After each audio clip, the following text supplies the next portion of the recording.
ನಮ್ಮ ಮೊದಲ ಕೆಲಸ ಶುರುವಾಗೋದು ರಾಜ್ಯ ಸರ್ಕಾರದ ಮೇಲೆ ಒತ್ತಡ ಹಾಕೋದು, ಕೇಳೋದಲ್ಲ.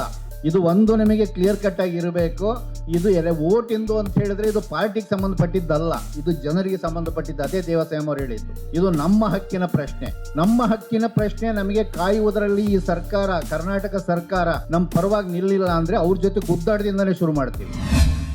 ನಿರ್ಣಯದ ಪ್ರಸ್ತಾಪವನ್ನು ಮುಂದಿಡ್ತಿದ್ದೀನಿ. ಇದು ಯಾರ್ದೋ ನಂದೋ ಅಥವಾ ಎದ್ದೇಳು ಕರ್ನಾಟಕದೋ ಅಥವಾ ಕೆಲವು ಸಂಘಟನೆಗಳದೋ ಅಲ್ಲ. ಇದು ಕಳೆದ 8 ತಿಂಗಳಿಂದ SIR ಬಂದಾಗಲಿಂದ ಸಿಕ್ಕಾಬಟ್ಟೆ ಚರ್ಚೆ ನಡೀತಾ ಇದೆ. ಬೇರೆ ಬೇರೆ ಬೇರೆ ಬೇರೆ ರಾಜ್ಯಗಳಲ್ಲಿ ವಿಶೇಷ ತಜ್ಞರು ಎಲ್ಲ ಸಿಕ್ಕಾಬಟ್ಟೆ ತಲೆಗೆಡಿಸ್ಕೊಂಡು ಮಾಡ್ತಿದ್ದಾರೆ. ಮತ್ತೆ ಬೇರೆ ಬೇರೆ ರಾಜ್ಯ ಸರ್ಕಾರಗಳು ಬೇರೆ ಬೇರೆ ಪ್ರಯೋಗ ಮಾಡ್ತಾ ಇದ್ದಾರೆ. ಮಮತಾ ಬ್ಯಾನರ್ಜಿ ಅವರು ಬೇರೆ ಟೈಪ್ ಪ್ರಯೋಗ ಮಾಡಿದ್ರು, ಇಲ್ಲಿ ಸ್ಟಾಲಿನ್ ಅವರು DMK ಬೇರೆ ಟೈಪ್ ಪ್ರಯೋಗ ಮಾಡ್ತಿದೆ, ಕೇರಳ ಬೇರೆ ಟೈಪ್ ಪ್ರಯೋಗ ಮಾಡ್ತಿದೆ, ರಾಜಸ್ಥಾನದಲ್ಲಿ MKSSನಲ್ಲಿ ಬೇರೆ ಪ್ರಯೋಗ ಮಾಡ್ತಿದ್ದಾರೆ. ಎಲ್ಲೆಲ್ಲಿ ನಮಗೆ ಸ್ವಲ್ಪ ಪಾಸಿಟಿವ್ ದಾರಿಗಳು, ಹೊಳಹುಗಳು ಕಾಣ್ತಿದ್ದಾವೆ ಅವನ್ನೆಲ್ಲ ಹೆಕ್ಕಿ ತೆಗೆದು ಒಂದು ಕಡೆ ಪಾಯಿಂಟ್ಗಳೆಲ್ಲ ಸೇರಿಸಿ ಕರ್ನಾಟಕ ಇವೆಲ್ಲದಕ್ಕಿಂತನೂ ದಾಟದಂತಹ ಸಮಗ್ರವಾದಂತಹ ಪರಿಣಾಮಕಾರಿಯಾದ ಅವರ ಷಡ್ಯಂತ್ರವನ್ನು ವಿಫಲಗೊಳಿಸುವ ಪ್ಲ್ಯಾನ್ನ ಕರ್ನಾಟಕ ಮಾಡಲೇಬೇಕು. ಅದರ ಪ್ರಸ್ತಾಪವನ್ನು ಇವರೆಲ್ಲರ ತಜ್ಞರ ಮೇಲೆ ಮತ್ತು ಈ ಡ್ರಾಫ್ಟ್ನ ಎಲ್ಲರಿಗೂ ಕೂಡ ಪರ್ಕಲ ಅವರಿಗೆ, ಫ್ರ್ಯಾಂಕೋ ಅವರಿಗೆ, ನಿಖಿಲ್ ಅವರಿಗೆ, ದೇವಸಾಯಂ ಅವ್ರಿಗೆ ಎಲ್ಲರಿಗೂ ಕಳಿಸಿ ಅವರ ಮತ್ತೆ ಒಪಿನಿಯನ್ಸ್ನೆಲ್ಲ ಕೂಡ ಪಡ್ಕೊಂಡು ಫೈನಲ್ ಮಾಡಿರುವಂಥ ಕರಡು. ಸೊ ಇದಕ್ಕಿರುವಂಥ ಇನ್ನೂ ಏನಾದರೂ ಸೇರ್ಪಡೆಗಳಿದ್ದರೆ ನಾವು ಇಲ್ಲಿ ಚರ್ಚೆ ಮಾಡಿ ಫೈನಲ್ ಮಾಡಿ ಇದ್ರ ಬೇಸಿಸ್ ಮೇಲೆ ನೆಕ್ಸ್ಟು ನಮ್ಮ ರಾಜ್ಯ ಸರ್ಕಾರದ ಮೇಲೆ ಒತ್ತಡ ಹಾಕೋದು. ನಮ್ಮ ಮೊದಲ ಕೆಲಸ ಶುರುವಾಗೋದು ರಾಜ್ಯ ಸರ್ಕಾರದ ಮೇಲೆ ಒತ್ತಡ ಹಾಕೋದು, ಕೇಳೋದಲ್ಲ. ಇದು ಒಂದು ನಿಮಗೆ ಕ್ಲಿಯರ್ ಕಟ್ ಆಗಿ ಇರಬೇಕು. ಇದು ವೋಟ್ ಇಂದು ಅಂತ ಹೇಳಿದ್ರೆ ಇದು ಪಾರ್ಟಿಗೆ ಸಂಬಂಧಪಟ್ಟಿದ್ದಲ್ಲ, ಇದು ಜನರಿಗೆ ಸಂಬಂಧಪಟ್ಟಿದ್ದು. ಅದೇ ದೇವಸಾಯಂ ಅವರು ಹೇಳಿದ್ದು, ಇದು ನಮ್ಮ ಹಕ್ಕಿನ ಪ್ರಶ್ನೆ. ನಮ್ಮ ಹಕ್ಕಿನ ಪ್ರಶ್ನೆ ನಮಗೆ ಕಾಯುವುದರಲ್ಲಿ ಈ ಸರ್ಕಾರ, ಕರ್ನಾಟಕ ಸರ್ಕಾರ ನಮ್ಮ ಪರವಾಗಿ ನಿಲ್ಲಿಲ್ಲ ಅಂದರೆ ಅವ್ರ ಜೊತೆ ಗುದ್ದಾಟದಿಂದನೇ ಶುರು ಮಾಡ್ತೀವಿ. ಅವ್ರಿಗೆ ವಿನಯಪೂರ್ವಕ ಕರೆದು ಪ್ರಸ್ತಾಪಗಳೇನೋ ತಿಟ್ಟಿದ್ದೀವಿ. ಇವತ್ತು ಮಧ್ಯಾಹ್ನ CM ಸಿಗ್ತಾರೆ, DCM ಸಿಗ್ತಾರೆ. ಅವ್ರು ಇನ್ನೊಂದು ಮೀಟಿಂಗಲ್ಲಿದ್ದಾರೆ, ಪ್ರಯತ್ನ ಪಡ್ತಿದ್ದಾರೆ ಮುಗಿಸ್ಕೊಂಡು ಓಡಬರೋಕ್ಕೆ. ಇಲ್ಲಿ ಬಂದರೆ ಲಾಸ್ಟಿಗೆ ಒಂದು 10 ನಿಮಿಷ ಆದರೂ ಬರ್ತೀನಿ ಅಂತ ಪ್ರಯತ್ನ ಪಡ್ತಿದ್ದಾರೆ. ಒಂದು ವೇಳೆ ಹಂಗಾಗಲಿ ಅಂದರೂ ಮಧ್ಯಾಹ್ನ ಇಬ್ಬರು ಸಿಗ್ತಾರೆ. ಸೊ ಇವರೆಲ್ಲರಿಗೂ ಕೂಡ ನಾವು ಒಂದು ರೌಂಡ್ ಎಲ್ಲರನ್ನೂ ಮನವಾಗಿ ಮಾಡೋಕ್ಕೆ ಟ್ರೈ ಮಾಡ್ತೀವಿ. ಅವ್ರು ಕೇಳಿಲ್ಲ ಅಂತ ಹೇಳಿದ್ರೆ ರಾಜ್ಯ ಸರ್ಕಾರದ ವಿರುದ್ಧನೂ ಹೋರಾಟ ಶುರು ಮಾಡೋಣ ಎಲ್ಲರೂ ಕೂಡ. ಯಾಕಂದ್ರೆ ನಮ್ಮ ಪ್ರಶ್ನೆ ಇದು, ಅವ್ರದ್ದಲ್ಲ ಪ್ರಶ್ನೆ ಇದು. ನಮ್ಮ ಹೋಟನ್ನು ಹೋಗಕ್ಕೆ ನಾವು ಬಿಡೋದಿಲ್ಲ. ನಿಮ್ಮ ಕಾಂಗ್ರೆಸ್ನ ನಿಮ್ಮ ತಿಳಿದಂಗೆ ನೀವು ಮಾಡೋಂಗಲ್ಲ. ನಾವೆಲ್ಲ ಏನು ಬಯಸ್ತೀವೋ ಅದನ್ನು ಮಾಡಬೇಕು. ಸೊ ಇದು ನಮ್ಮ ಹಕ್ಕನ್ನು ರಕ್ಷಿಸಬೇಕು. ಹಾಗಾಗಿ ಇದು ಮೂರನೇ ದೃಷ್ಟಿಯಿಂದ, ಜನರ ದೃಷ್ಟಿಯಿಂದ ನಾವು ಇಡ್ತಿರುವಂತಹ ಎಲ್ಲ ತಜ್ಞರ ಸಲಹೆಯನ್ನು ತೊಗೊಂಡಿರುವಂಥ ಪ್ರಸ್ತಾಪ. ಸೊ ಇದರಲ್ಲಿ ಒಂದು 3 ಭಾಗವಾಗಿ ಇದನ್ನು ನಿಮಗಿದು ಸಿಕ್ಕಿದೆಯಲ್ಲ, ಬಂದಿದೆಯಾ? ಇಲ್ಲಿ ಯಾರ್ಯಾರಿಗೆ ಸಿಕ್ಕಿಲ್ಲ ಸ್ವಲ್ಪ ಕೊಟ್ಬಿಡಿ. ಯಾರ್ಯಾರ ಕೈಗೆ ಸಿಕ್ಕಿಲ್ಲ ನೋಡಿ. ಇಂಗ್ಲೀಷ್ ಬೇಕಾದ್ರೆ ಇಂಗ್ಲೀಷ್ ಕೊಡಿ, ಕನ್ನಡ ಬೇಕಾದವ್ರಿಗೆ ಕನ್ನಡ ಕೊಡಿ. ನಾನು ಹಂಗೆ ಅದನ್ನು ಸೈಲೆಂಟಾಗಿ ಇಸ್ಕೊಂಡು ನೋಡ್ತಾ ಇರಿ. ಮುಖ್ಯವಾಗಿ ನಾನು ಎಲ್ಲ ಓದಲ್ಲ, ಕೀ ಪಾಯಿಂಟ್ಸ್ ಮಾತ್ರ ಒತ್ತು ಕೊಡ್ತೀನಿ. ನಾವು ಹೆಂಗೆ ಇದನ್ನು ವಿಫಲಗೊಳಿಸಬೇಕಾಗಿರುವಂಥ ಕರ್ನಾಟಕ ಅಳವಡಿಸಬೇಕಾಗಿರುವ ದಾರಿ, ಇದು ಕರ್ನಾಟಕದ ದಾರಿ. ಸೊ ಇದರೊಳಗೆ ಫಸ್ಟು ನಮ್ಮದು ಜನರಲ್ ನಿಲುವಾಗಿ. ಸೊ ನಿಲುವಿನಲ್ಲಿ 2 ವಿಚಾರಕ್ಕೆ ನಾವು ಕಾಮನಾಗಿ ಬರ್ತಾ ಇದ್ದೀವಿ. ಒಂದು, ಇದು ಮತದಾರರ ಪಟ್ಟಿಯನ್ನು ಕ್ಲೀನ್ ಮಾಡೋಕ್ಕೋಸ್ಕರ ಮಾಡ್ತಿರೋದಲ್ಲ. ಸಂವಿಧಾನ ಕೊಟ್ಟಂತಹ ಸಾರ್ವಜನಿಕ ಮತದಾನದ ಹಕ್ಕನ್ನು ಕೊಲ್ಲಲಿಕ್ಕೆ ತರ್ತಿರುವಂಥದ್ದು SIR. ಇದು ಕ್ಲೀನಿಂಗ್ ಅಲ್ಲ, it is a killing policy. Voter ರೈಟ್ಸ್ನ ಕೊಲ್ಲಲಿಕ್ಕೆ ತರ್ತಿರುವ ಪಾಲಿಸಿ ಇದು. ಇದರಿಂದ ಸ್ಟಾರ್ಟ್ ಆದರೆ ಇನ್ನೂ ಎಕ್ಸ್ಪ್ಯಾಂಡ್ ಮಾಡ್ತಾ ಹೋಗ್ತಾರೆ ಕೊಲ್ಲೋದ್ರೊಳಗೆ. ಸೊ ಇದು ನಂಬರ್ 1 ನಮ್ಮ ಗ್ರಹಿಕೆ. ಇದನ್ನು ಒಪ್ಪಲ್ಲ. ಯಾಕೆ ಇದನ್ನು ತರ್ತಿದ್ದಾರೆ ಅಂತ ಹೇಳಿದರೆ 2024ರಲ್ಲೇ ಅವರು ಈ ಚುನಾವಣೆಯಲ್ಲಿ ಸೋಲ್ಬೇಕಾಗಿತ್ತು ಸಂವಿಧಾನ ವಿರೋಧಿ ಶಕ್ತಿಗಳು. ಅವರು ಅಲ್ಲಿ ಬಂದಿರೋದೇ ಅಲ್ಲೂ ಕಳ್ಳ ಓಟ್ಗಳ ಮೂಲಕ, ಎಲ್ಲ ಫ್ರಾಡ್ ಮೂಲಕ ಈ ಎಲೆಕ್ಷನ್ ಕಮಿಷನ್ನ ಪಾರ್ಶಿಯಾಲಿಟಿನ ಬಳಸ್ಕೊಂಡು ಅವರು, ಅದೂ ಕೂಡ ಬರಲಿಲ್ಲ ಅವಾಗಲೂ, 272 ಬಂದಿಲ್ಲ ಅವರಿಗೆ. ಅವಾಗಲೂ ಕೂಡ ಅವರು ಅವಕಾಶವಾದಿ 2 ಪಕ್ಷಗಳ ಬೆಂಬಲವನ್ನು ಪಡೆದು ಕೂತಿರುವಂಥ ಸರ್ಕಾರ ಅದು. ಪೀಪಲ್ಸ್ ಮ್ಯಾಂಡೇಟ್ ಪಡೆದಿರುವ ಸರ್ಕಾರ ಅಲ್ಲ ಅದು. ಅವರ ಗ್ರಾಫು ಇನ್ನೂ ಡೌನ್ ಆಗ್ತಾ ಇದೆ. ಅವ್ರು ಮಾಡ್ತಿರುವಂಥ ಪಾಲಿಸೀಸಿಂದ, ಅವರ ಬೋಗಸ್ವಾದ ಆಶ್ವಾಸನೆಗಳು ವಿಫಲಗೊಂಡಿರೋದ್ರಿಂದ ಅವರ graph is still going down. ನಿಜವಾದ ಎಲೆಕ್ಷನ್ಸ್ ನಡೆದರೆ ಅವ್ರು ಗೆಲ್ಲಕ್ಕೆ ಸಾಧ್ಯನೇ ಇಲ್ಲ 29. ಆದರೆ ಅವ್ರ ಅಧಿಕಾರ ಬಿಡಬಾರ್ದು ಅಂತ ತೀರ್ಮಾನ ಮಾಡಿದ್ದಾರೆ. ಅದರ ಭಾಗವಾಗಿಯೇ ಇಡೀ ಮತದಾನನ ಪ್ರಕ್ರಿಯೆಯನ್ನು ಕದಿಬೇಕು, ಅಪಹರಿಸಬೇಕು, ಕಿಡ್ನ್ಯಾಪ್ ಮಾಡಬೇಕು ಅಂತ ತೀರ್ಮಾನ ಮಾಡಿದ್ದಾರೆ. ಅದ್ರ ಭಾಗವಾಗಿಯೇ ಎಲೆಕ್ಷನ್ ಕಮಿಷನ್ನ ತಮಗೆ ಬೇಕಾದವ್ರನ್ನ ಅವ್ರು ನಾಮಿನೇಟ್ ಮಾಡ್ಕೊಂಡಿರೋವಂಥದ್ದು ನಂಬರ್ 1. 2ನೇದು SIR, 3ನೇದು ಡಿಲಿಮಿಟೇಷನ್ ತರ್ತಾರೆ. ಇದ್ರ ಹಿಂದೆ ಇನ್ನೊಂದು ಇಲ್ಲಿ ಬರ್ದಿಲ್ಲ. 4ನೇದು ಇನ್ನೊಂದು ಸೆನ್ಸಸ್ ಮಾಡ್ತಾರೆ ನೆಕ್ಸ್ಟು. ಅದನ್ನು ಮಾಡಿ ಆ ಪಾಪ್ಯುಲೇಷನ್ನ ಮ್ಯಾನಿಪುಲೇಟ್ ಮಾಡ್ತಾರೆ. ಪಾಪ್ಯುಲೇಷನ್ನ ಮ್ಯಾನಿಪುಲೇಟ್ ಮಾಡಿ ಡಿಲಿಮಿಟೇಷನ್ನ ಜಾರಿ ತರ್ತಾರೆ. ಅದಾದಾದ್ಮೇಲೆ ಒನ್ ನೇಷನ್ ಒನ್ ಎಲೆಕ್ಷನ್ ತರ್ತಾರೆ. 29ಕ್ಕೂ ಎಲೆಕ್ಷನ್ ನಡೆದಲೇ ಇರ್ಬೋದು, 28ಕ್ಕೆ ನಡೆದು ಬಿಡ್ಬೋದು, ಕರ್ನಾಟಕ ಎಲೆಕ್ಷನ್ನು ಒಳಗೊಂಡಂತೆ. ಸೊ ಇದೆಲ್ಲವೂ ಸೇರಿ ಇದನ್ನು ಕಿಡ್ನ್ಯಾಪ್ ಮಾಡೋಕ್ಕೋಸ್ಕರ ನಡೀತಿರುವಂಥ ಪ್ರಯತ್ನ ಇದು ಅಂತ ನಮ್ಮೆಲ್ಲರ ತೀರ್ಮಾನವಾಗಿದೆ. ಈಗ ನಾವು ಏನು ಕೇಳ್ತಾ ಇದ್ದೀವಿ ಈ ವಿಚಾರಕ್ಕೆ ಸಂಬಂಧಪಟ್ಟಂಗೆ ಅನ್ನೋ ಭಾಗ ಇಲ್ಲಿ ಶುರುವಾಗುತ್ತೆ. ಅದರೊಳಗೆ ನಾವು ಕೇಳ್ತಿರೋದು ಇಷ್ಟೇ, ಮತದಾನದ ಪರಿಷ್ಕರಣೆ ನಡೀಲೇಬೇಕು. ಆದರೆ ಅದನ್ನು ತರಾತುರಿಯಲ್ಲಿ ಗೌಪ್ಯವಾಗಿ ಗೊಂದಲಮಯವಾಗಿ ಜನರನ್ನೇ ಇಕ್ಕಟ್ಟಿಗೆ ಸಿಗಿಸುವ ರೀತಿಯಲ್ಲಿ ನಡೆಸಬೇಡಿ. ಅದನ್ನು ಮುಕ್ತವಾಗಿ ವ್ಯವಧಾನದ ಜೊತೆ ಬಹಿರಂಗವಾಗಿ ಜನಸ್ನೇಹಿಯಾಗಿ ಮತ ಪರಿಷ್ಕರಣೆ ನಡೆಸಿ. ಇಷ್ಟೇ ನಮ್ಮ ಸೆಂಟ್ರಲ್ ಥೀಮ್. ನೀವು ಮಾಡ್ತಿರೋದು ಏನಿದೆಯೋ ಇದು ಗೌಪ್ಯದಿಂದ ಕೂಡಿದೆ, ಗೊಂದಲದ ಕೂಡಿದೆ, ಜನರನ್ನು ಇಕ್ಕಟ್ಟಿಗೆ ಸಿಗಿಸುವಂಥದ್ದಿದೆ. ಇದನ್ನು ನಾವು ಒಪ್ಪಲ್ಲ. ನಮಗೆ we want open, transparent, fair ವ್ಯವಧಾನದ ಮತ ಪರಿಷ್ಕರಣೆ ಬೇಕು. ದಟ್ ಇಸ್ ಒಂದು ಸೆಂಟ್ರಲ್ ಪಾಯಿಂಟ್. ಅದಕ್ಕೆ ಕ್ರಮಗಳೇನು? ಈಗ ಇದುವರೆ ತನಕ ಬಂದಿರುವಂಥ ಚರ್ಚೆಗಳಲ್ಲಿ 3 ದಾರಿಗಳು ಒಂದೊಂದು ಕಂಡಿದ್ದಾವೆ, ನಮಗೆ ಬಂದಿದ್ದಾವೆ. ಈಗ ಇಷ್ಟು ಪರಿಹಾರಗಳಲ್ಲಿ ಬಂದಿರೋ 3. ಒಂದು, ಅಸ್ಸಾಂ ಬಗ್ಗೆ ಥಾಮಸ್ ಫ್ರ್ಯಾಂಕ್ ಅವರು ಹೇಳಿದರು. ಅಸ್ಸಾಂನಲ್ಲಿ SIR ನಡೀತಿಲ್ಲ, ಬರೀ SR ನಡೀತಾ ಇದೆ. ಅಲ್ಲಿ ಡಾಕ್ಯುಮೆಂಟ್ಸ್ ಕೊಡೋ ಇದೇನೇ ಇಲ್ಲ ಅದನ್ನು. ಸೊ ಅದನ್ನು ಯಾರ್ಯಾರು ಈಗಿರುವಂತಹ ಏನು ಮತದಾನ ಪಟ್ಟಿ ಇತ್ತೋ ಅದರೊಳಗೆ ಯಾರ್ಯಾರು ತೀರು ಹೋಗಿದ್ದಾರೆ ಅವ್ರನ್ನ ತೆಗೆದು ಇನ್ನು ಯಾರ್ಯಾರು 18 ವರ್ಷ ಆಗಿದೆ ಅವ್ರನ್ನ ಸೇರ್ಪಡೆ ಮಾಡಿ ಡೈರೆಕ್ಟಾಗಿ ಪರಿಷ್ಕರಣೆ ಮಾಡಿಬಿಟ್ಟಿದ್ದಾರೆ. ಹಾಗಾಗಿ ಮಿನಿಮಮ್ ಡಿಲಿಷನ್ ಅಲ್ಲಾಗಿದೆ ಅಸ್ಸಾಂನಲ್ಲಿ. ಅಸ್ಸಾಂನಲ್ಲಿ ಯಾಕೆ SIR ಮಾಡ್ತಿಲ್ಲ ಆ ಕತೆಗೆ ನನಗೆ ಹೋಗೋದಿಲ್ಲ. ಹಾಗಿದ್ದರೆ ಅಸ್ಸಾಂನಲ್ಲಿ ಏನು ಮಾಡಿದ್ದೀರಾ ಅದನ್ನೇ ನಮಗೆಲ್ಲರಿಗೂ ಅಪ್ಲೈ ಮಾಡಿಬಿಡಿ. ಅಸ್ಸಾಂಗೆ ಆಗುತ್ತೆ ಅಂದರೆ ಕರ್ನಾಟಕಕ್ಕೆ ಯಾಕೆ ಆಗಬಾರ್ದು? ಈಗ ಇಷ್ಟು ದಿವಸ ನೀವು ಎಲ್ಲೆಲ್ಲೋ ಮಾಡಿದ್ದೀರಲ್ಲ, ಅದರಲ್ಲಿ ಅತ್ಯಂತ ಕಡಿಮೆ ಇರೋದು ಡಿಲಿಷನ್ ಅಸ್ಸಾಮೇ. ಅಂದರೆ ದಟ್ ಇಸ್ ದ ಬೆಸ್ಟ್ ಮಾಡಲ್. ಹಾಗೆ ಅದನ್ನೇ ಮಾಡಿಬಿಡಿ, ನಮಗೆ ಬೇರೆ ಬೇಡ. ಇದು ಒಂದು ದಾರಿ ನಮಗಿಲ್ಲಿ ಬಂದಿರೋವಂಥದ್ದು. ಎರಡನೆಯದು, ಕೇರಳದ ಒಂದು ಹೇಳಿದ್ರು. ಕೇರಳದೊಳಗೆ ಯಾರಿಗೆ ಡಾಕ್ಯುಮೆಂಟ್ಸ್ ಇಲ್ವೋ ಅವರಿಗೆ ಸರ್ಕಾರನೇ ID ಕೊಟ್ಟಿದೆ. ಕೇರಳ ಸರ್ಕಾರನೇ ಇವ್ರಿಗೆ ಡಾಕ್ಯುಮೆಂಟ್ ಇಲ್ಲ, ಆದರೆ ಕೇರಳ ಅಶ್ಯೂರೆನ್ಸ್ ಕೊಡ್ತಿದೆ. ಇವರು ನಾಗರಿಕತೆ ಅಂತೇಳಿ ಸರ್ಕಾರನೇ ಅಧಿಕಾರಿಗಳು ಕೂತ್ಕೊಂಡು ಅವರಿಗೆ ಒಂದು ID ಪ್ರೂಫ್ನ ಕೊಡ್ತಾರೆ ಅವರಿಗೆ, ಎಸ್ ಅಂತೇಳಿ. ಕೇರಳ ದಟ್ ಒಂದು. ಸೊ ಮಾಡಿದ್ದಾರೆ. ಸೊ ಓಕೆ, ಅದನ್ನು ಕೂಡ ಅಳವಡಿಸೋಣ. ಹಂಗಾರೆ ಕರ್ನಾಟಕ ಸರ್ಕಾರ ಅನ್ನೋದನ್ನು ಪರಿಗಣಿಸ್ಲಿ. ಅದು ಒಂದು ಎರಡನೇ ದಾರಿಯಾಗಿ ನಮಗೆ ಕಾಣಿಸ್ತಿದೆ. ಮೂರನೇ ವಿಚಾರ, ನಿಖಿಲ್ ಅವ್ರು ಹೇಳಿರುವಂಥದ್ದು ಭಾಳ ಮುಖ್ಯವಾದಂಥದ್ದು. ಇದನ್ನು ಈಗ ನಮ್ಮಲ್ಲಿ ಈಗ ಆಲ್ರೆಡಿ ಚರ್ಚೆ ನಡೀತಿರೋದು ಏನಪ್ಪ ಅಂದರೆ BLAಗಳನ್ನು ಟ್ರೈನ್ ಮಾಡಬೇಕು, BLO ಟ್ರೈನ್ ಮಾಡಬೇಕು, ಮನೆಗೆ ಹೋಗಬೇಕು, ಮಾಡಬೇಕು. ಫಸ್ಟ್ ಆಫ್ ಆಲ್ ನಮ್ಮ ಪಕ್ಷಗಳು ಅಷ್ಟು ಮಾಡೋದೇ ಇಲ್ಲ. ನಮ್ಮ ಯಾವ ಪಕ್ಷಗಳಿಗೂ ಅಷ್ಟು ನೆಟ್ವರ್ಕ್ ಇಲ್ಲ. ಕಾಂಗ್ರೆಸ್ಗೇನೆ ಇಲ್ಲ ನೆಟ್ವರ್ಕ್. ಅದು ಮಾಡೋಕ್ಕಾಗಲ್ಲ. ಅದನ್ನು ಹಾಗೆ ಮನೆಗೆ ಹೋಗಿ ಮಾಡ್ಬಿಡೋದು ಸುಲಭ ಅಲ್ಲ.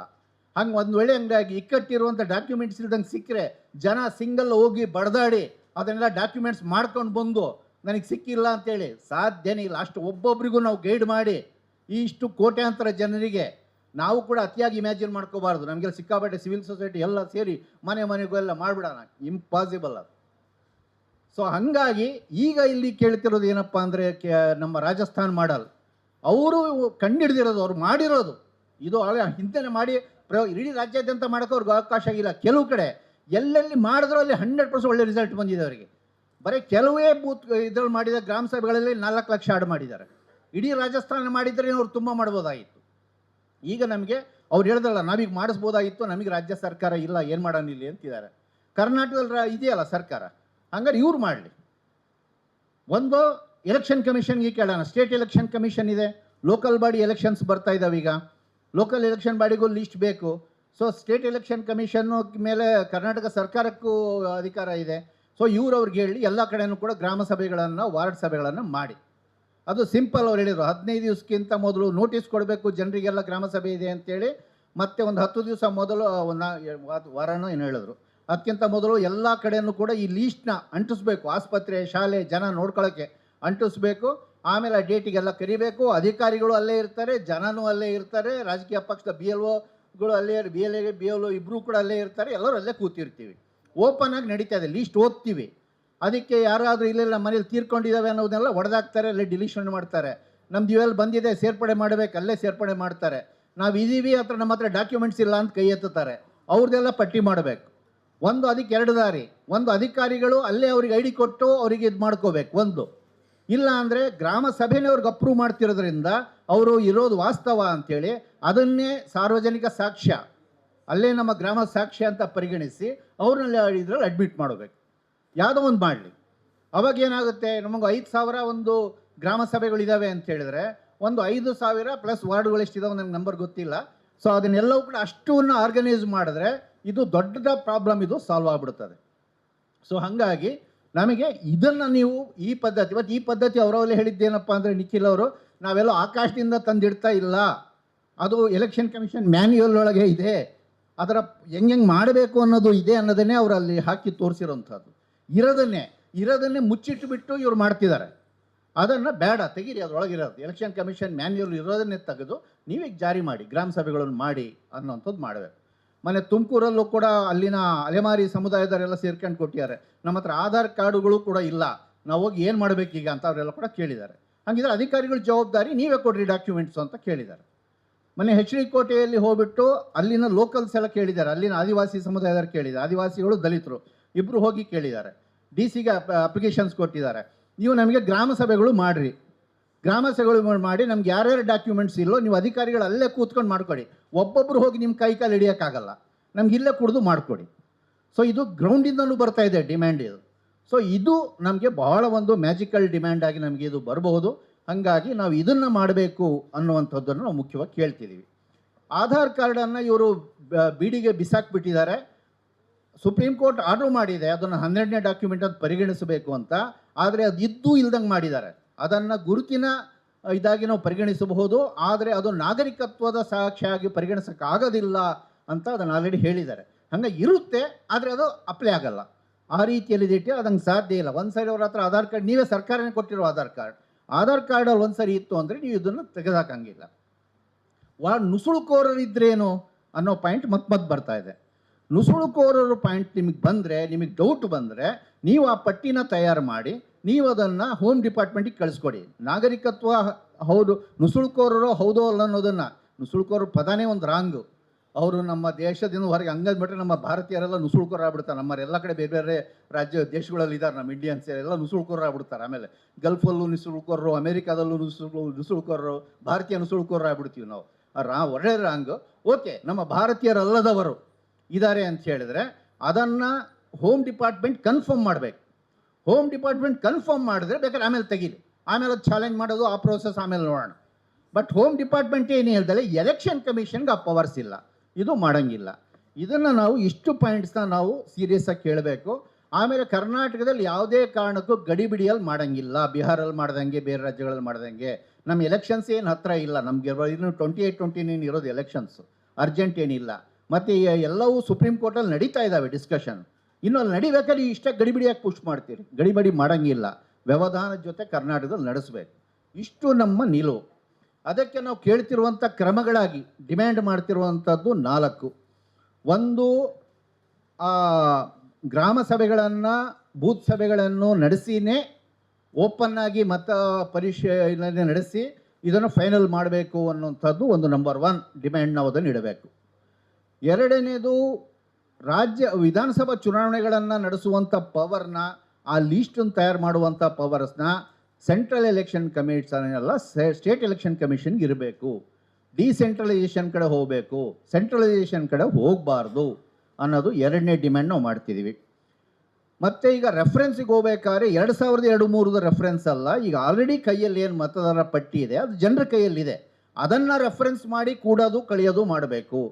25 ವರ್ಷಗಳ ಹಿಂದಿನ ಡಾಕ್ಯುಮೆಂಟ್ ಇಟ್ಕೊಂಡು ಅಲ್ಲ. ಇದು 3ನೇದು. 4ನೇದು, ಬ್ಯಾಲೆಟ್ ಪೇಪರ್ಗೆ EVM ಮೇಲಿರುವಂಥ ವಿಶ್ವಾಸ ಹೋಗಿರೋದ್ರಿಂದ ಅದ್ರ ಮೇಲೆ ಒಂದು ಸಾರ್ವಜನಿಕವಾಗಿ ದೊಡ್ಡ ಮಟ್ಟದ ಸರಿ ತಪ್ಪು ಚರ್ಚೆ ಆಮೇಲೆ ಬಿಟ್ಬಿಡೋಣ. ದೊಡ್ಡ ಸಂಖ್ಯೆಯ ಜನರಿಗೆ ಅದ್ರ ಮೇಲೆ ವಿಶ್ವಾಸ ಇಲ್ಲ ಅಂತ ಅವಿಶ್ವಾಸದ ಪ್ರಶ್ನೆಗಳೇ ಇದ್ದಿರಬೇಕಾದ್ರೆ, ಬೇರೆ ದೇಶಗಳೇ ಡ್ರಾಪ್ ಮಾಡಿರ್ಬೇಕಾದ್ರೆ ಇಲ್ಲೂ ಅದನ್ನು ಡ್ರಾಪ್ ಮಾಡಿ ಬ್ಯಾಲೆಟ್ ಪೇಪರ್ಗೆ ಮರಳಬೇಕು. ಈ 4 ಡಿಮ್ಯಾಂಡ್ಗಳ ಮೇಲೆ ನಾವು ಪುಷ್ ಮಾಡಬೇಕು ಅನ್ನೋದು ಒಂದು. ಲಾಸ್ಟ್ನೇದು, ಈಗ ನಾವು ಇಲ್ಲಿ ಸೇರಿದವರು ಇಲ್ಲಿ ಎದ್ದೋದ ಮೇಲಿಂದ ಏನು ಮಾಡ್ತೀವಿ ಇದನ್ನು ಮಾಡಲಿಕ್ಕೆ ಅನ್ನೋಂಥದ್ದು ಒಂದು. ನಂಬರ್ 1, ಇಮ್ಮಿಡಿಯೇಟಾಗಿ CM DCMಗೆ ಈ ಡಿಮ್ಯಾಂಡ್ಸ್ನ ಇಟ್ಟು, ಇಟ್ಸ್ ಎ ಪೀಪಲ್ಸ್ ರೈಟ್, ನಿಮ್ಮ ಜವಾಬ್ದಾರಿ, ನಮ್ಮ ಮತಗಳನ್ನು ಕಾಯುವುದು ನಿಮ್ಮ ಜವಾಬ್ದಾರಿ. ಸೊ ಈ ಕ್ರಮಗಳಿಗೆ ರಾಜ್ಯ ಸರ್ಕಾರ ಮುಂದಾಗಲೇಬೇಕು ಅನ್ನುವಂಥ ಡಿಮ್ಯಾಂಡ್ನ ನಾವು ರಾಜ್ಯ ಸರ್ಕಾರದ ಮುಂದೆ ಇಡ್ತೀವಿ. ಇದು ಒಂದು. ಎರಡನೇದು ಸ್ಟೇಟ್ ಎಲೆಕ್ಷನ್ ಕಮಿಷನ್ ಮತ್ತು ಸೆಂಟ್ರಲ್ ಎಲೆಕ್ಷನ್ ಕಮಿಷನ್ಗೂ ಕೂಡ ನಾವು ಅವ್ರ ಅಪಾಯಿಂಟ್ಮೆಂಟ್ನ ಕೇಳಿ ಇಲ್ಲಿ ಯಾರು ಬಂದಿದ್ದೀವೋ ಎಲ್ಲ ಫೋನ್ ನಂಬರ್ಸ್ ಎಲ್ಲವೂ ಕೊಟ್ಟಿದ್ದೀವಿ, ನಾವೆಲ್ಲವೂ ಒಂದು ಗ್ರೂಪ್ ಮಾಡಿಕೊಂಡು ಸೊ ಇದರಿಂದ ಒಂದು ಡೆಲಿಗೇಷನ್ನು ಇಬ್ಬರನ್ನೂ ಕೂಡ ನಾವು ಭೇಟಿಯಾಗಿ ನಾವೇನಿಲ್ಲಿ ತೀರ್ಮಾನ ತಗೊಂಡು ನಾವು ಡಿಮ್ಯಾಂಡ್ಸ್ ಮಾಡ್ತಾ ಇದ್ದೀವಿ ಮೇಲಿನ ಆ ಪತ್ರವನ್ನು ಕೊಟ್ಟು ಅವ್ರನ್ನೂ ನಾವು ಮಾಡಬೇಕು ಅಂತ ಒತ್ತಾಯಿಸ್ತೀವಿ. ಸ್ಟೇಟ್ ಎಲೆಕ್ಷನ್ ಕಮಿಷನ್ ಒಪ್ಪಲಿಲ್ಲ, ಸೆಂಟ್ರಲ್ ಎಲೆಕ್ಷನ್ ಕಮಿಷನ್ ಒಪ್ಪಲಿಲ್ಲ ಅಂತ ಇಟ್ಕೊಳ್ಳೋಣ. ಆವಾಗ ಸೆಂಟ್ರಲ್ ಎಲೆಕ್ಷನ್ ಕಮಿಷನ್ ಒಪ್ಪಲಿಲ್ಲ ಅಂತ ಹೇಳಿದ್ರೆ ಸ್ಟೇಟ್ ಎಲೆಕ್ಷನ್ ಕಮಿಷನ್ಗೊಂದು ದಾರಿ ಇದೆ, ರಾಜ್ಯ ಸರ್ಕಾರಕ್ಕೊಂದು ದಾರಿ ಇದೆ. ಅದು ಲೋಕಲ್ ಎಲೆಕ್ಷನ್ಸ್ ನಡೀತಾ ಇದ್ದಾವೆ ಈಗ. ಹಾಗಾಗಿ ಲೋಕಲ್ ಎಲೆಕ್ಷನ್ಗೆ ಬೇಕಾಗಿರುವಂಥ ಲೀಸ್ಟ್ನ ತಯಾರು ಮಾಡುವಕ್ಕೆ ಮಾಡಬೇಕಲ್ಲ, ಆ ದಾರಿಗೇ ಈ ಸೋಷಿಯಲ್ ಆಡಿಟಿಂಗ್ನ ಸ್ಟೇಟ್ ಎಲೆಕ್ಷನ್ ಕಮಿಷನ್ ಮಾಡಲಿ ಅಂತ ರಾಜ್ಯ ಸರ್ಕಾರ ಹೇಳಿಬಿಡಲಿ. ಅದನ್ನ ಯಾರೂ ತಡೆಯೋಕ್ಕಾಗಲ್ಲ, ಸೆಂಟ್ರಲ್ ಎಲೆಕ್ಷನ್ ಕಮಿಷನ್ ಏನು ತಡೆಯೋಕ್ಕಾಗಲ್ಲ. ಲೋಕಲ್ ಬಾಡಿಗೆ ಲೀಸ್ಟ್ ತಯಾರು ಮಾಡಬೇಕಾದ್ರೆ ಎಲ್ಲ ಕಡೆ ಗ್ರಾಮ ಸಭೆಗಳನ್ನು ಮಾಡಿ, ವಾರ್ಡ್ ಸಭೆಗಳನ್ನು ಮಾಡಿ ಲೀಸ್ಟ್ನ ಫೈನಲೈಸ್ ಮಾಡಿ ಅಂತ ಹೇಳಿ ಸ್ಟೇಟ್ ಗೌರ್ಮೆಂಟ್ ಪವರ್ಸಲ್ಲಿದೆ. ಅದನ್ನು ನಾವು ಮಾಡೋ ದಿಕ್ಕಿನಲ್ಲಿ ಅದನ್ನು ನಾವು ಮಾಡಲಿಕ್ಕೆ ಒತ್ತಾಯ ಮಾಡಬೇಕು ರಾಜ್ಯ ಸರ್ಕಾರಕ್ಕೆ. ಇದು ಒಂದು. ಇದಾದ ನಂತರದಲ್ಲಿ ಇನ್ನೂ ನಮಗೆ ಸ್ಥಳೀಯವಾಗಿ ನಾವು ಹೋಗ್ಲಿಕ್ಕೋಸ್ಕರ ನಾವು ಈ ಸಭೆ ಆದ ನಂತರದಲ್ಲಿ ಇದೇ ಸಭೆಗಳನ್ನು ನಾವು ಈಗ ನಮ್ಮ ನೆಟ್ವರ್ಕಲ್ಲಿ ಇಲ್ಲಿ ಯಾರ್ಯಾರು ಬಂದಿದ್ದಾರೆ ಅವರೆಲ್ಲರನ್ನೂ ಸಂಪರ್ಕ ಮಾಡಲಾಗ್ತದೆ. ನಾವೆಲ್ಲರೂ ಸೇರಿ ಮತ್ತೆ ಇದೇ ಸಭೆಗಳನ್ನು ಎಲ್ಲ ಜಿಲ್ಲೆಗಳಲ್ಲೂ ಮಾಡಬೇಕು. ಸರ್ವ ಪಕ್ಷ ಸರ್ವ ಸಂಘಟನೆಗಳು, ಸರ್ವ ಅಂತ ಕರೆದಾಗ ಅವ್ರುಗಳನ್ನ ಬಿಟ್ಟು ಎಲ್ಲ ಒಂದು ಪ್ರಗತಿಪರ ಸಂಘಟನೆಗಳು, ಜಾತ್ಯತೀತ ಪಕ್ಷಗಳು, ಸೊ ಇವರೆಲ್ಲರೂ ಕೂಡ ಕೂಡಿದಂತಹ ಸಭೆಗಳನ್ನು ಎಲ್ಲ ಜಿಲ್ಲೆಗಳನ್ನು ನಾವು ಮಾಡಬೇಕು. ಅಲ್ಲಿ ಮತ್ತೆ ಮತ ಹಕ್ಕು ರಕ್ಷಣಾ ಸಮಿತಿಗಳನ್ನು ನಾವೆಲ್ಲರೂ ಸೇರಿ ಜಂಟಿಯಾಗಿ ಎಲ್ಲ ಕಡೆಯೂ ಕೂಡ ನಾವು ರಚನೆ ಮಾಡಬೇಕು. ಅಲ್ಲಿ ಕೂಡ ನಾವು ನಮ್ಮ DC ಗಳಿಗೆ ಒತ್ತಡನ ತರಬೇಕು. ಆಯಾ ಜಿಲ್ಲೆಗಳಲ್ಲಿ ಒತ್ತಡನ ತಂದು ನೀವು ಗ್ರಾಮ ಸಭೆಗಳನ್ನು ಮಾಡಿ ಅಂತ ಮಾಡಬೇಕು. ಅದೇ ರೀತಿಯಲ್ಲಿ ರಾಜ್ಯ ಸರ್ಕಾರಕ್ಕೂ ಕೂಡ ಮತ ಪರಿಷ್ಕರಣೆ ನೆರವು ಕೇಂದ್ರಗಳನ್ನು ಓಪನ್ ಮಾಡಿ ಅಂತ ಡಿಮ್ಯಾಂಡ್ ಮಾಡಬೇಕು. ಇದನ್ನು ಮಮತಾ ಬ್ಯಾನರ್ಜಿ ಅವರು ಮಾಡಿದರು. 6200 ಹೆಲ್ಪ್ ಸೆಂಟರ್ಸ್ನ ಕ್ರಿಯೇಟ್ ಮಾಡಿದ್ರು. ಲ್ಯಾಪ್ಟಾಪ್ಸ್ನ ಎಲ್ಲ ಕಡೆ ಇಟ್ಟು ಜನರಿಗೆ ಏನೇ ತೊಂದರೆ ಬಂದರೂ ಇದು ಮಾಡಲಿಕ್ಕೋಸ್ಕರ ಇಡೀ ರಾಜ್ಯಾದ್ಯಂತ ಆದರೂ ಅಷ್ಟು ಡಿಲಿಷನ್ ಆಯಿತು, ಅದು ಬೇರೆ ಕತೆ. ಬಟ್ ಅಷ್ಟು ಹೆಲ್ಪ್ ಮಾಡೋಕ್ಕೋಸ್ಕರ ಮಾಡಿದರು. ಇದು ರಾಜ್ಯ ಸರ್ಕಾರನೂ ಜನರಿಗೆ ತೊಗೊಳ್ಬೇಕು. ಬರೀ ನಾವು ಹೋಗಿ ಸಿವಿಲ್ ಸೊಸೈಟಿನಾರು ಹೆಲ್ಪ್ ಮಾಡೋದು ಅಂದರೆ ಅಷ್ಟು ಸುಲಭ ಅಲ್ಲ ರೀಚ್ ಆಗೋಂಥದ್ದು ಇದನ್ನು. ಹಾಗಾಗಿ ಸ್ಟೇಟ್ ಗೌರ್ಮೆಂಟ್ನಲ್ಲಿ ಒತ್ತಡ ತರಿಬೇಕು, ಇದನ್ನು ಮತ ಪರಿಷ್ಕರಣಾ ನೆರವು ಕೇಂದ್ರಗಳನ್ನು ತೆಗಿಬೇಕು ಅಂತ ಮಾಡಬೇಕು. ಮತ್ತು ನಾವು ಗ್ರಾಮ ಸಭೆಗಳನ್ನು ಪಟ್ಟಾಗಿ ನಡೆಯಂಗೆ ಮಾಡಬೇಕು. ಇದೇನು ನಮ್ಮ ಮತ ಹಕ್ಕು ರಕ್ಷಣಾ ಸಮಿತಿಗಳು ಏನು ಮಾಡ್ತೀವಿ, ನಾವು ಗ್ರಾಮ ಸಭೆಗಳು ಎಫೆಕ್ಟಿವ್ ಆಗಿ ನಡೆಯೋ ರೀತಿಯಲ್ಲಿ, ಅವ್ರು ಸರಿಯಾದ ಪ್ರೋಟೋಕಾಲ್ ಫಾಲೋ ಮಾಡುವ ರೀತಿಯಲ್ಲಿ ಐದರ್ ಸ್ಟೇಟ್ ಎಲೆಕ್ಷನ್ ಕಮಿಷನ್ ಆದರೂ ನಡೆಸಲಿ ಅಥವಾ ಕರ್ನಾಟಕ ಸರ್ಕಾರ ಆಗಲೂ ನಡೆಸಲಿ. ಅವ್ರು ಯಾರೂ ಮಾಡಲಿಲ್ಲ ಅಂದರೆ ನಾವೇ ವಾಲಂಟ್ರಿಯಾಗಿ ಮಾಡ್ತೀವಿ, ಮಾಡಿ ಅಧಿಕಾರಿಗಳು ಬರಬೇಕು ಅಂತ ಡಿಮ್ಯಾಂಡ್ ಮಾಡ್ತೀವಿ, ಮಾಡಿ ನಾವೇ ಸಿವಿಲ್ ಸೊಸೈಟಿಯಿಂದ ಮಾಡ್ತೀವಿ. ಇದು ಕೊನೆಗೆ ನಾವೆಲ್ಲ ಸೇರಿ ಇತರೆ ಪಕ್ಷಗಳು ನಾವು ಸೇರಿ ಮಾಡ್ತೀವಿ. ಈ 3 ಲೆವೆಲಲ್ಲಿ ಯಾವ ಲೆವೆಲನ್ನಾಗಲಿ ಅದಾಗಲೇಬೇಕು, ಓಪನ್ ಆಗಿ ಚರ್ಚೆ. ಇದನ್ನು ನಾವು ತೆಗೆದುಕೊಂಡೋ ರೀತಿಯಲ್ಲಿ ಹೋಗಬೇಕು ಅನ್ನುವಂಥದ್ದು ಪ್ರಸ್ತಾಪ.